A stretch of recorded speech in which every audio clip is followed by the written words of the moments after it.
I want you to do something for me real quick. Close your eyes for a second. Unless you're driving, obviously. Please keep your eyes open for that. But just imagine you have this bank account. Right. And I'm not talking about, your checking account with Wells Fargo or Chase. Sure. This isn't about dollars. Right. Or euros. Or Bitcoin. Or whatever. This account holds something far more finite. And honestly, arguably infinitely more valuable. Because unlike money, you can't just print more of it. Exactly. Once it's gone, it is permanently gone. Right. This account holds your attention, your cognitive energy. And here's the kicker. The thing that honestly keeps me up at night after reading through this huge stack of research we have for today. Most of us are spending the currency in this account like we're just drunk in a casino. Yeah. We are so reckless with it. It's a terrifying analogy when you really sit with it for a minute. It really is. I mean, we have two-factor authentication for our email. We use these complex passwords for our Netflix accounts. We lock our doors at night. But this currency, the currency of attention, we basically just leave it in a giant pile on the sidewalk with a sign that says, free for the taking. We really do. We hand it out to people who actively despise us. Yep. We throw it at these random internet arguments that literally go nowhere. We pour it into situations that completely drain us. And we let a world that is explicitly designed by algorithms to consume us just reach right into our pocket and take it. Take all of it. And that is the hook for today's deep dive. We are looking at a stack of sources today spanning philosophy, modern psychology, behavioral economics, and they all revolve around this central metaphor. Attention is currency. And the thesis here is pretty stark, honestly. Very. Because most of us give it away so freely, we have essentially devalued ourselves. We react to everything. Everything. And in doing so, we allow others, strangers, bosses, family members, the 24-hour news cycle, to just control our focus, our mood, our entire day. But we aren't just here to diagnose the problem, right? We're here to fix it. Because I want you to imagine how different your world would be if you stopped bleeding out this currency. What if you reclaimed that power? Yeah. What if you became incredibly miserly with your attention, only spending it on things that actually gave you a return on your investment? See, this isn't just some cheap productivity hack. We aren't talking about, how to focus better on your spreadsheet. No. This is a fundamental philosophical restructuring of how you interact with reality. If you can master this, you genuinely change the texture of your life. To do this, we are diving deep into the philosophy of Stoicism. Now, before everyone rolls their eyes and thinks about, cold marble statues and guys in togas looking completely bored, let's clarify. We aren't doing the dusty academic version of this. No, absolutely not. We are looking at Stoicism as it was actually intended, as a warrior's philosophy. A toolkit. Exactly, a toolkit for emotional survival in a totally chaotic world. Stoicism, at its core, teaches us that the absolute key to mastering the mind is the ability to choose, and I mean rigorously and aggressively, choose where to direct our attention. So we have a very specific mission for this deep dive. The outline we've built from the sources is fascinating because it splits this war into two distinct fronts. Right. First, there's the external battle, dealing with the world. The trolls, the rude barista, the traffic, all the noise. That's the visible battle. It's what everyone sees. But then there's the second front, and this is where I think the real war is actually won or lost, the internal battle. Dealing with the self, that relentless voice in your head. Exactly. I mean, it's one thing to ignore a rude comment from a stranger on the subway. Sure. It is an entirely different beast to ignore the voice in your own head that tells you you're a total failure at 3 in the morning. Oh, absolutely. So if you are listening to this right now and you feel like a puppet on a string, constantly jerked around by your boss's bad mood or the latest political scandal or your own crushing anxieties, stick around. We are going to explore why silence and ignoring things are not signs of weakness. They are actually the ultimate power moves. Let's start right at the basics. The anatomy of a reaction. Because if we want to stop spending this currency recklessly, we really need to understand how the transaction even happens in the first place. Okay, let's set the scene for this. I want to make this visceral for you. Bang us through it. You're at work. You've been working on this massive project for 3 weeks. You finally present it, and a colleague, let's just call him Gary. Gary. Right. Gary speaks up in front of everyone and says, well, that was a nice attempt, but you completely missed the point of the assignment. Oof. We all know it, Gary. We do. Now, freeze that exact moment. What happens to you physically? Well, before you even process the actual meaning of the sentence he just said, Your biology completely takes over. The amygdala hijack. Yes. Your brain detects a threat. It doesn't matter that Gary isn't a saber-toothed tiger.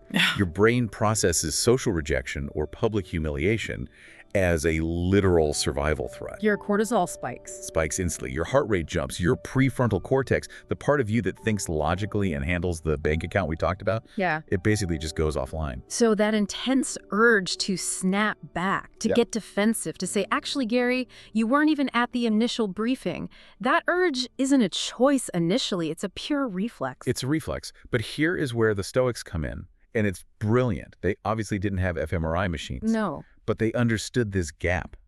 There is a stimulus and there is a response. And in that gap lies our entire freedom. The problem is, most of us have narrowed that gap down to zero. Gary speaks, we snap. Exactly. Why do we do that? Mhm. Beyond the raw biology, why do we feel this overwhelming need to engage? Because of the meaning we assign to it. The source material draws a really important distinction here. It's not Gary's words that actually hurt you. Words are literally just sound waves hitting your eardrum. Gary spoke in a language you didn't know, you wouldn't feel a thing. You'd just look at him confused. Right. If he said it in Russian, I'd just be like, cool story, bro. Moving on. Exactly. So it is your interpretation of those sound waves that lights the fuse. We react because we fundamentally feel that if we don't, we lose something. It loses dignity. We lose respect, we lose control. The narrative in our head instantly becomes, if I don't fire back right now, Gary wins. And if Gary wins, I am weak. That is the heavy hitter right there. If I don't react, I am weak. But the Stoic perspective, and this is the part that is really, really hard for a lot of people to swallow at first, flips that entirely on its head. The Stoic argument is very clear. The moment you react, you have already lost. Okay, I need you to defend that, because to the average person listening, fighting back looks like winning. Being loud and defending yourself looks like winning. How is reacting losing? Because you have voluntarily handed over your power. You have handed over the keys to your own emotional state to Gary. Wow. Think about it.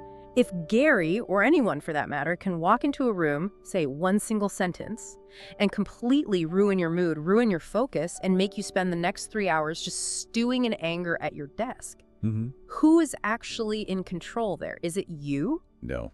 It's Gary. Gary literally owns me in that scenario. Exactly. There's this powerful concept often attributed to the Stoics. If you are easily provoked, you are easily controlled. That's chilling. It is. If I know your buttons, I can play you like a piano. I can make you angry whenever I want to. I can make you defensive whenever I want. You are no longer the master of your own house. That deeply resonates. It really reminds me of the fuel to the fire metaphor in the source reading. Yeah. When we react, we aren't putting out the fire. We are pouring absolute gasoline on it. We make ourselves a part of the chaos. We validate the chaos. Think about any standard internet argument. Oh boy. Someone posts something wildly inflammatory. You respond with facts and calm logic.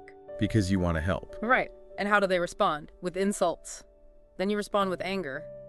What have you actually achieved? Literally nothing. I've just wasted 2 hours of my life and massively raised my blood pressure. Right. You step down into the mud. And now you are dirty, the other person. They love the mud. They live there. But you just wanted to be right. Yeah. And that fleeting satisfaction of getting the last word is incredibly expensive. It costs you your peace. So the Stoic principle operating here is the dichotomy of control. We cannot control Gary.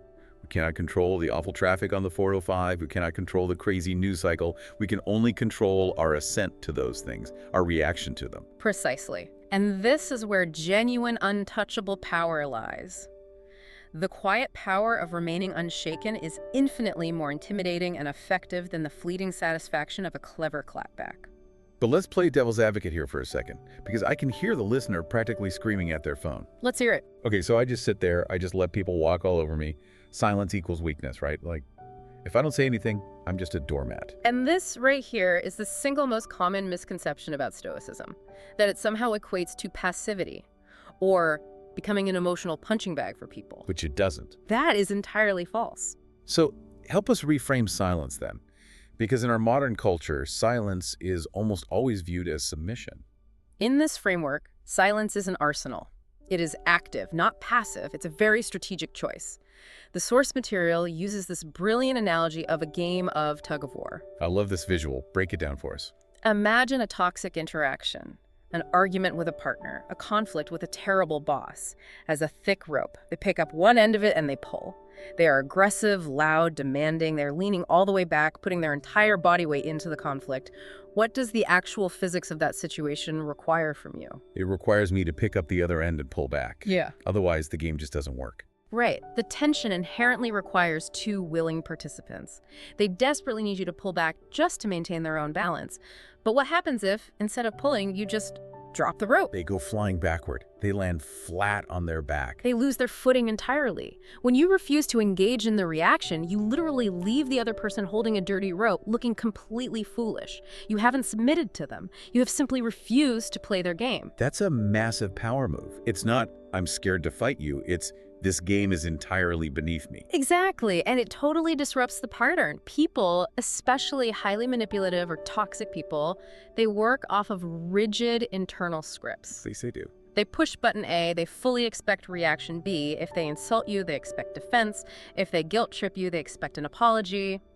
When you don't follow the script, when you just respond with silence or a totally calm stare or a simple, okay, they genuinely don't know what to do. It creates a vacuum. It's called the confusion tactic in the literature. When you don't react, people become incredibly anxious.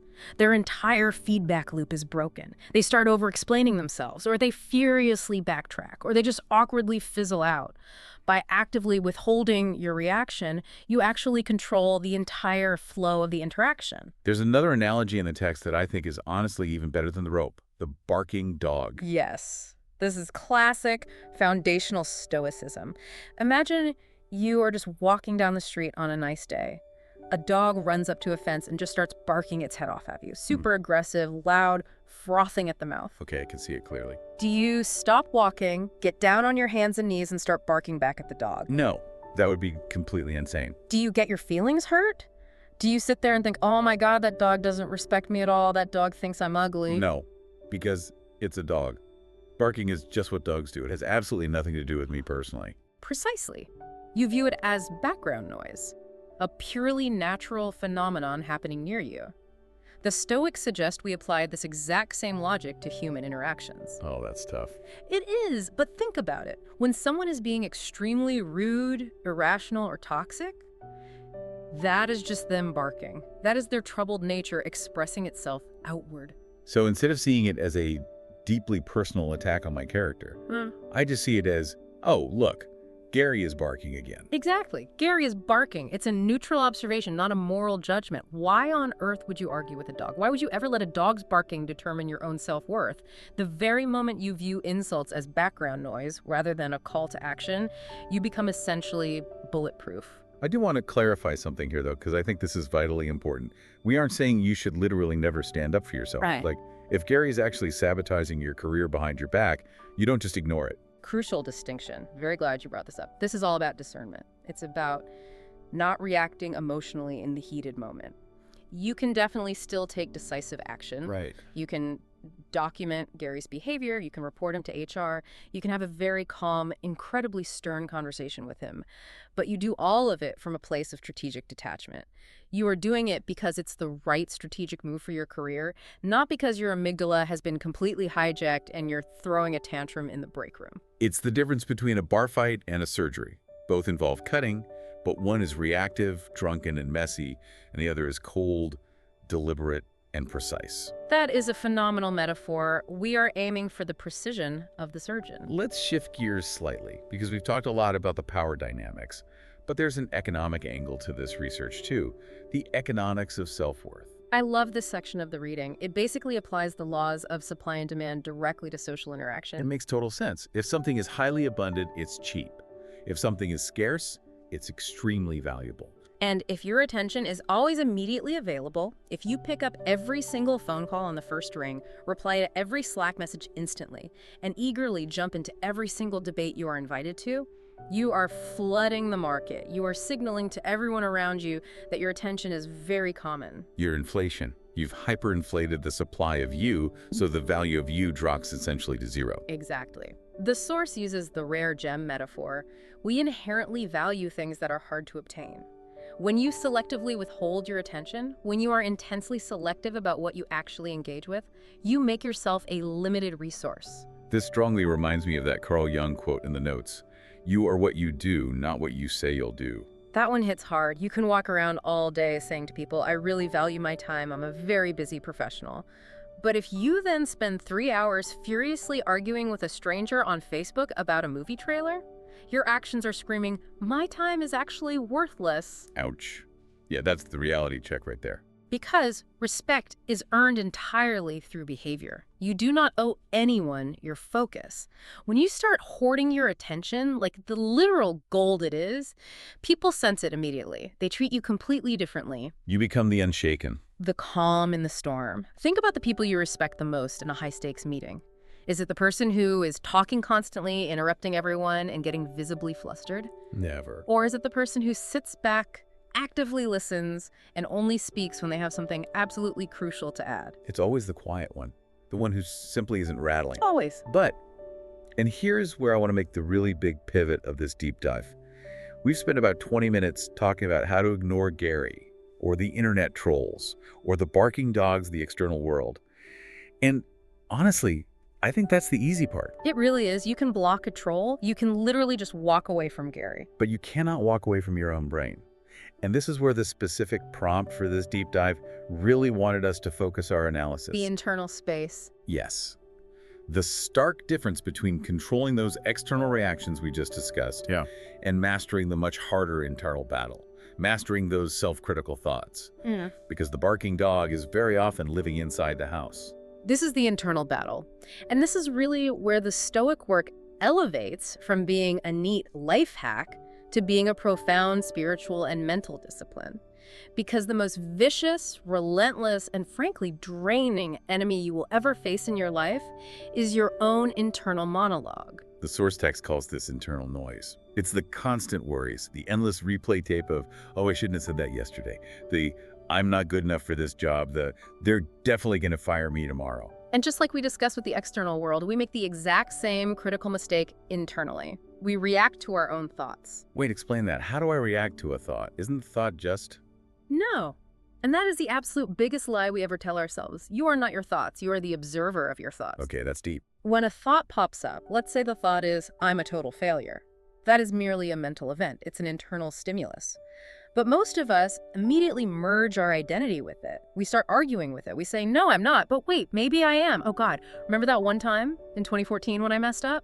We start the exact same tug of war, but with our own brain. So we are picking up the rope every single time our brain throws it at us. Exactly. And we are losing the argument because we are actively engaging in it. The Stoic approach, specifically drawn from Marcus Aurelius, is all about cognitive distancing. He talked constantly about the ruling faculty, the hegemonicon. That is the core part of you that can actually stand back and just watch the mind work. Okay, this sounds a little abstract. Let's ground it for the listener. How do I actually do this? When I'm lying in bed staring at the ceiling and my brain is screaming that I ruined everything, how do I observe without engaging? You treat the thought exactly like the barking dog on the street. This is called the view from above technique, mixed with some modern mindfulness. You say to yourself very clearly, I am having the thought that I am a failure. Note the crucial difference there, not I am a failure, but I am having the thought that. It creates a little wedge of separation. That tiny wedge is everything. You acknowledge the presence of the thought, hello anxiety, I see you're here again. But you don't invite it to sit down at the table for tea. You don't argue with it. You just let it pass to the cluttered room of your mind without picking it up and examining it from every angle. It's kind of like sitting on the side of a busy highway, just watching traffic. The thoughts are the cars driving past. Yeah. Most of us see a scary car, a scary thought, and we run out into the middle of traffic to try to stop it with our bare hands, and we get hit. Yes. The trained Stoic sits on the grassy hill, safely away from the road, and just watches the car drive by. There goes a scary thought, and then it's gone. Because thoughts are inherently transient, they only stick around if you feed them with your attention.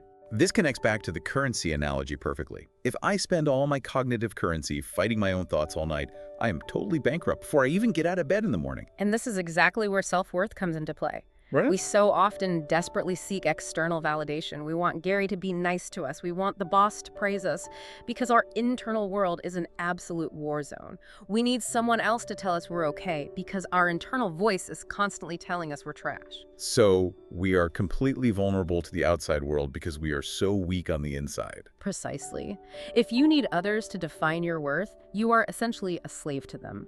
If Gary can make you feel small with one comment, it's solely because a part of you already feels small. The Stoic solution to this is radical self-reliance, defining your worth by internal standards. Like what?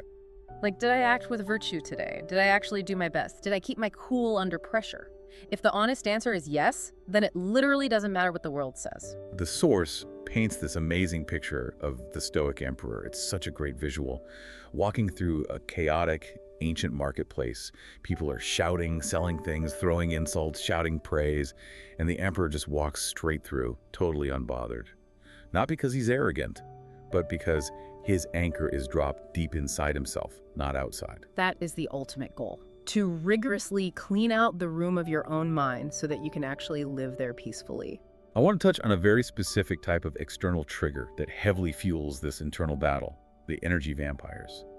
The source material goes quite deep on this specific dynamic. Ah, yes. These are the people who seem to literally feed off of other people's emotional responses. The narcissists, the perpetual drama queens, the professional victims. Why do they do it, though? Why do they actively want to upset us? What's the payoff? It's ultimately about the validation of their own existence. It's twisted, I know, but for many deeply toxic people, if they can successfully provoke a strong emotional reaction out of you, it proves to them that they matter. I can hurt you, therefore I must exist and have power. It's a sad power trip. So when we give them that reaction, when we get angry or cry or vigorously defend ourselves, we're literally feeding them. We're giving them what psychology calls narcissistic supply. We're just handing them stacks of our valuable currency. The only way to win with an energy vampire is what the literature calls the starvation strategy. Starve them out. Entirely.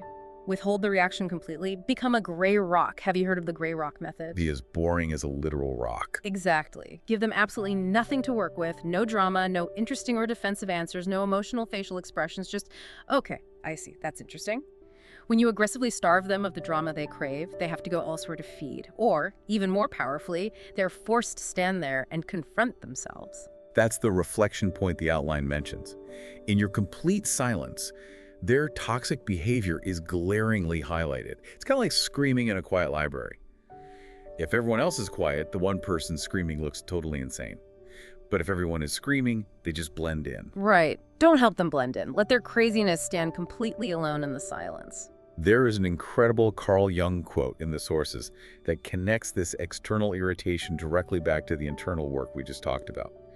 Everything that irritates us about others can lead us to an understanding of ourselves. This is the advanced class of Stoicism right here. This borders on shadow work. When you use the pause, when you actively stop reacting, you buy yourself a moment to ask, wait, why did that actually trigger me so badly? Yeah, why did Gary's specific comment hurt me so much? Because it usually points directly to a hidden insecurity. If Gary called you a purple elephant, you wouldn't get mad, you'd just think he was having a stroke. Right. You only get mad when he calls you lazy or incompetent because deep down, a terrified part of you fears it might actually be true. Oof, that's the mirror. So the irritation itself is actually a signal.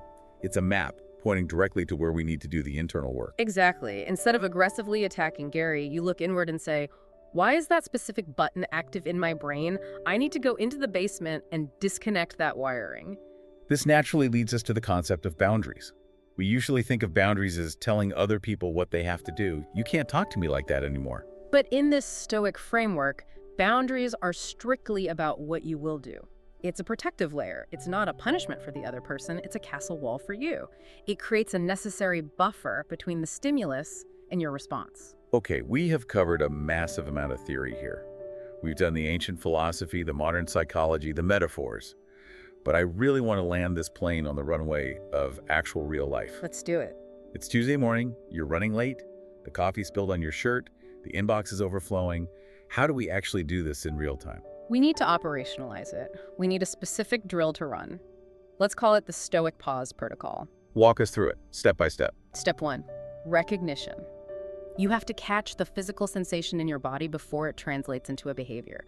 You feel the sudden heat in your chest, you feel your jaw physically clench, you feel that overwhelming urge to type the angry email. That's the flare-up. Right, you flag it instantly. Alert, amygdala hijack currently in progress. What's step 2? The biological break. You have to actively intervene physiologically. Take a breath, a real deep one. Box breathing works great herein for 4 seconds, hold for 4, out for 4. You fundamentally need to signal to your nervous system that you are not currently being hunted by a tiger. You're forcefully widening that gap between stimulus and response. Exactly. Then step 3, the evaluation. Ask yourself the core question, is this situation worth my currency? Is arguing with this anonymous stranger on Twitter worth $100 of my daily cognitive energy? Usually the answer is a resounding no. Almost always. And finally, step 4, choose the response. Often, the best response is complete silence. Sometimes it's a polite nod, sometimes it's literally just walking away. But the key is that it is a conscious choice. Let's apply this to a very specific, high-stress scenario, road rage. Oh, perfect example. Someone recklessly cuts you off, flips you the bird, and then brake checks you. The immediate raw instinct is to lay on the horn and scream your head off. Okay, let's run the protocol. Step 1, feel the massive surge of adrenaline. Acknowledge it. Step 2, breathe. Grip the steering wheel tight and just breathe. Step 3, ask the questions. Does this angry guy know me? No. Is he trying to personally kill me? Probably not. He's just an idiot having a bad day. Will me screaming at my windshield change his driving habits? No. Step 4, put on a don't dive audio track and just keep driving.